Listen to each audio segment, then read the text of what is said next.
look now, but did the sheik just hit the fan? Because in the middle of this Egypt mess, the Saudis just pulled a fast one on us.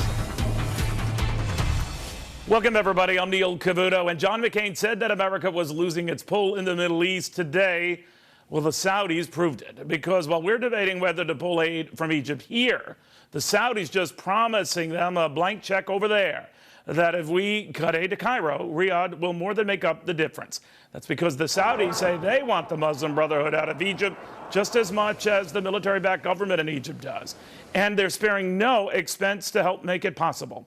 And by the way, this isn't just about the Saudis. Israel also supports the crackdown on the part of the military, part of a growing conga line of Middle Eastern states that seem to have had it with the United States.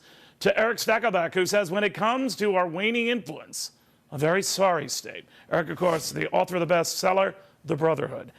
Well, we have very few in our neighborhood now. Bottom line, Erick, our friends, our quasi-friends, aren't exactly heeding our friendly advice. Neil, basically right now, our influence in the Middle East, in Egypt in particular, is out the window. Think about it. As you said, Israel, the Saudis, Jordan, all telling us, please, back the Egyptian military. The Muslim Brotherhood are the enemy. They are jihadists, Neil.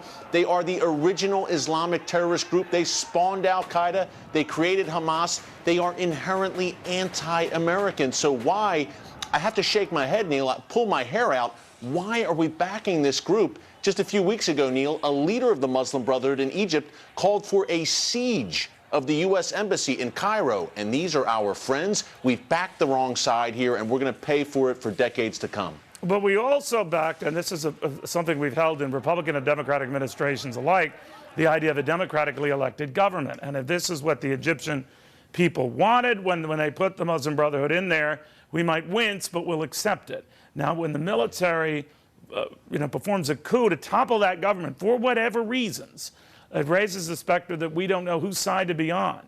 So where do we stand?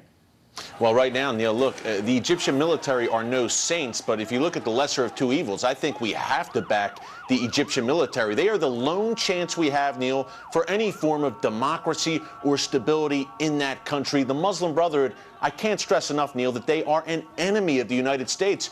12 years after 9/11, and now we're backing the group that spawned al-Qaeda? It makes no sense. Look, the Muslim Brotherhood is showing its true violent jihadist face right now, Neil. They are burning dozens of churches to the ground. They are attacking the Egyptian military. They are refusing to negotiate. They are Erick, really, in my view... As you know, Erick, they say, well, they were toppled first. It was their democratically elected government that was heaved out, again, for maybe very fine reasons. But they say that they're responding to the terror enacted on them. So it leaves a lot of folks in this country confused, and would the better part of valor be not to help anybody, not to finance anybody, because we don't know whose side to be on. Yeah, to simplify it, Neil, for everyone at home so they can understand, my view is that whenever a force, a military, is fighting radical Islamists, right now we are in a war, like it or not, against radical Islamists who declared war on us. Whenever they are being fought or being battled against, I say we're on the side of any force that is against radical Islam. That's what we see right now in Egypt. Let's let the dust settle there, see what happens after the military hopefully gets some control, and then reevaluate. But for now, Neil, I have to say, although the Egyptian military are no saints by any stretch, the Muslim Brotherhood are a far worse alternative. Erick, thank you. Go ahead. Yeah, as for Egypt, I have an opinion different, I guess, than most people. I would massively increase funding to the Egyptian military to put down the Muslim Brotherhood, which is a threat to the United States and our allies.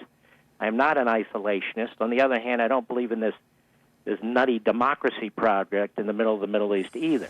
So you don't have to be a neocon or an isolationist to realize that our number one foreign policy priority is American security. The Muslim Brotherhood has made it clear for at least now almost 100 years that we're the enemy. The Egyptian army wants to fight them, then by God, we should support the Egyptian army.